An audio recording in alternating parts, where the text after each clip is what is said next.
In India, especially in the rural areas, access to healthcare is almost not there. Even basic things that we all take for granted. No doctors, no kind of transportation arrangement, weak infrastructure. So access to healthcare is something that's really missing. The communities need the care within walkable distance.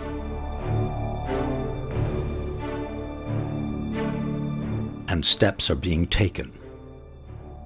Footsteps that are bringing patients to health and healing. This is the story of World Health Partners, which is taking steps to make basic health care available to the poorest, the most isolated citizens on 2 continents. I'm Prachi Shukla. I'm the Country Director of World Health Partners. My name is Gopi Gopalakrishnan. I'm the President of World Health Partners. I will talk about my experience when we launched the World Health Partners program in 2008. It was 4 of us who launched World Health Partners out of a rented apartment. The whole concept is to leverage existing resources at World Health Partners. All the resources are sitting there. It's absolutely sitting there. We have these resources as the formally qualified doctors sitting in Delhi. These doctors don't want to come and live in these villages, and understandably so. The social infrastructure or even for children's education, all those things are missing. In the rural areas, there's huge demand and need for services like even basic primary care. And cities where the skills are. And World Health Partners, by using innovative technologies, is trying to bridge this gap. The concept to connect the rural patients with skilled big city doctors using telemedicine, telephone, and internet, bring quality healthcare within walking distance of the patients. Physicians would remotely examine patients, review vital signs, develop diagnoses, and prescribe medicines and treatments. And they would make it all sustainable by recruiting savvy business people to operate profitable clinics that gave patients good value. It's an entrepreneurial model called the Sky Centers. We started with identifying 5 providers. And the whole thinking was that let us go and identify a person who has the capability to invest. He's also literate, essentially the cream person or the cream family of the village. We train them, we give them the facilities to connect with qualified doctors so that the curative care part can be handled. What the symptoms are, what the illness is, what the protocols are. On that basis, then you prescribe those medicines. We try to anchor it on profitability. But they were not profitable. So they were just sitting there with no one coming in. Then we again got back to our drawing boards and then said that this is not going to work. They discovered that the problem was apparently the competition. Patients preferred their familiar, untrained local healers to business-run clinics. They preferred to go to their neighborhood informal provider. In India, they are called quacks. There is a kind of rampant use of antibiotics and steroids, for instance. If someone walks in and if that person is prescribed steroid, that person is going to feel like a champion. And this is what the patient or the client is looking for. Except it will come back in with much more serious illness over a period of time. So, where to find clinic operators who were business savvy, intelligent, and connected in their villages? They found the answer at the source of the problem.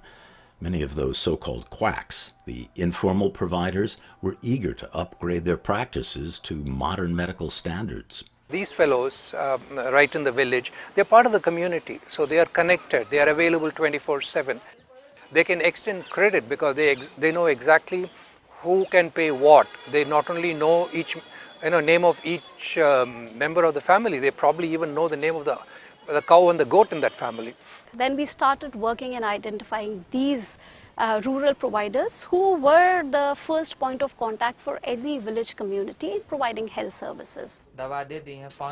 What will be the reaction of these people, village people, sitting in front of a computer and doing a consultation? A, what will be their kind of reaction? B, whether they will even believe that there is a doctor on the other side, so a degree of skepticism there. And then all in all, as WHP, we were very, very skeptical whether the technology will work or not. So we went ahead with the inaugural offer where we were providing free consultation.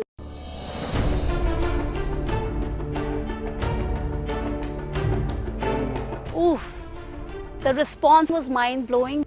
We got around 100 patients per day, almost all of them with phantom illnesses there. So it was no real illnesses because they were so curious and so inquisitive that they just flocked the centers. And the back end was like crashed. There were only 3 doctors that we started off and they were getting overwhelming responses and all. So we had to literally stop it and say, okay, fine. This was just an inaugural offer where we were providing free consultation, but we are now going to charge money. So yes, it took time, but then the response was very, very kind of overwhelming. The technology worked. Yes, initially there were lots of glitches, but now we know by this time that if you put it on top of Himalaya, it's going to work fabulously well. Baby Anisha has woken up with a stomachache and diarrhea. Not long ago, in this rural village in Bihar, the symptoms might have been ignored or mistreated, with the risk of dehydration. Or her mother Jyoti would have had to make an expensive day's journey to an understaffed government medical facility.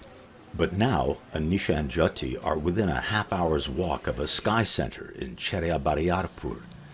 Yes, from those first 5 experimental facilities, WHP has now expanded across some of India's poorest regions in Bihar and Uttar Pradesh, with operators providing over 130,000 teleconsultations, along with care and education. My name is Ram Pravesh Mahato. When I started this work, they used to come after 3-4 days of diarrhea starting. And the child used to be serious by then. But now they come on the first day because they're aware what is diarrhea. Ram is physically disabled. He has limited mobility. He was able to open this center with the help of an investor, and it has been very successful. It has also meant a new and satisfying role for Ram as a community leader. Earlier there was no recognition for me, but now people, they treat me with a lot of respect and give me place to sit. I was a non-entity before that. Like all Sky Center providers, Ram is equipped with instruments from the basic scale to digital telemedicine tools.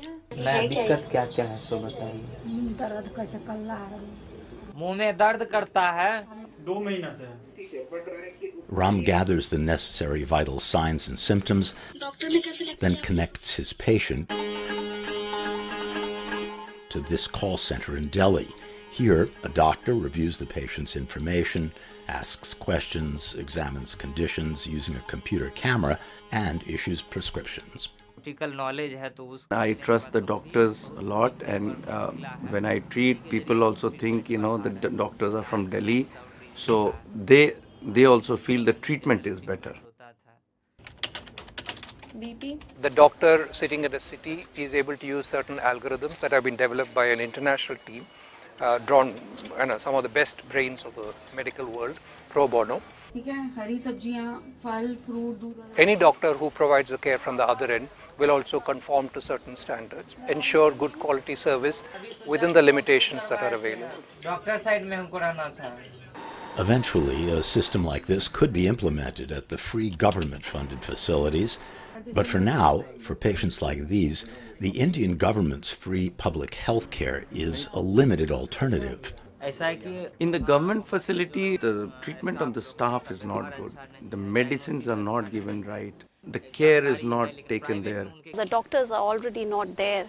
Or if the sub-centers have to be manned by an auxiliary nurse, she is not there. Or if she is there, she is so overloaded that she is not available all the time. These patients are waiting outside a government facility in Morwa, Bihar. A brand new facility is still awaiting its opening.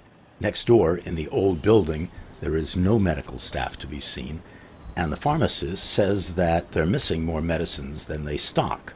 Vitamins is not available. Cough syrup, paracetamol, no.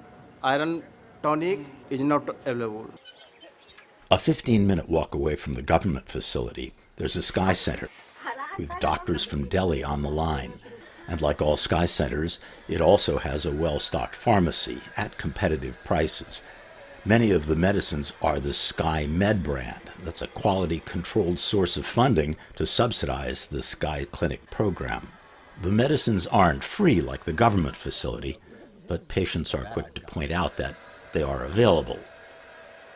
Then we have in bigger villages, we have these Ayush providers, Indian School of Medicine trained doctors. These are the ones who form part of our network. And then if you go to a town, we have these formally qualified general physicians who become a part of the network. And in bigger towns, we have specialists and super specialists. So we work with the entire gamut of these providers. With the success of the Sky Centers in India, World Health Partners is now expanding to Africa with the first trials in southwest Kenya. Our program and our system is much required in Kenya. The health scenario is very poor because accessibility is a big issue. This motorbike is the only transport available from the rural village to the main road, which is, if you are expecting mothers, it's really tough. So, based on the India model, a call center with medical staff was set up in the city of Kisumu. But then, the entrepreneurial model hit a cultural roadblock. It was that upfront investment required from center operators. Kenya is a little bit tricky. In India, the providers were, the investment was not a big hurdles. Like they were very much understanding the concept and okay, I have to invest in this system. Because the entire front-end investment is borne by them, barring this little painting that we do. That's because we have to standardize how our centers look. Right from the beginning, we make sure that there is their skin in the game, and that's very crucial, because private sector which doesn't take risks is not going to then discover efficiencies. If I give some equipment to you free of cost, maybe you will not value of that particular equipment. They found some entrepreneurial providers, but most others expected to receive money, not have to spend it on a business investment. In Kenya, since providers are habituated for getting free from the different NGOs, so it's basically the mindset, it's basically their attitude. If you are an NGO, you have to give free, and that was the real challenge. Now it started swelling slowly. It is now 4 days. There are a few centers in Kenya working on the India model.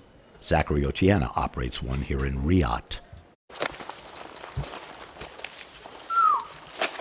And he's also pioneering the use of telemedicine on house calls. Sometimes find that person is too weak, maybe dehydrated, cannot even walk. Somebody is too weak, have joint pains and whatever. So it is not possible for them to get to the facility. And in fact, World Health Partners discovered that in Kenya, house calls make sense. They can supplant the individual centers. That's because in rural Kenya, like India, doctors are sparse. But here in Kenya, there is an abundance of nurses, 20,000 government-trained, under- and unemployed nurses. So World Health Partners trained, equipped, and mobilized visiting nurses like Elizabeth Akinyi. She's based at a local Maisha, or life clinic, operated by WHP, and she travels the area by foot or public transit to reach her patients. Telemedicine units like this are used when a consultancy is needed, using a cell phone to connect with higher-level providers.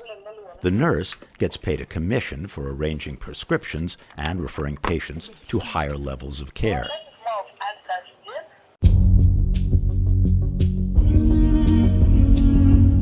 In Africa and India, World Health Partners technologies are improving treatment and record keeping, which is essential for quality control and continuity of care. They also focus on rural clinics providing economical family planning, counseling, and neonatal care. What we aspire to do in the coming years is to have these centers available across in every villages. you will see more and more technologies that have been developed by WHP in the government sector, in the public sector. So the whole idea is to use these resources, the technologies that we have developed, and extend it to whoever needs it. So those are some of the steps being taken by patients and by providers and by World Health partners, using technology and training to shrink distances and improve health for the world's poorest people.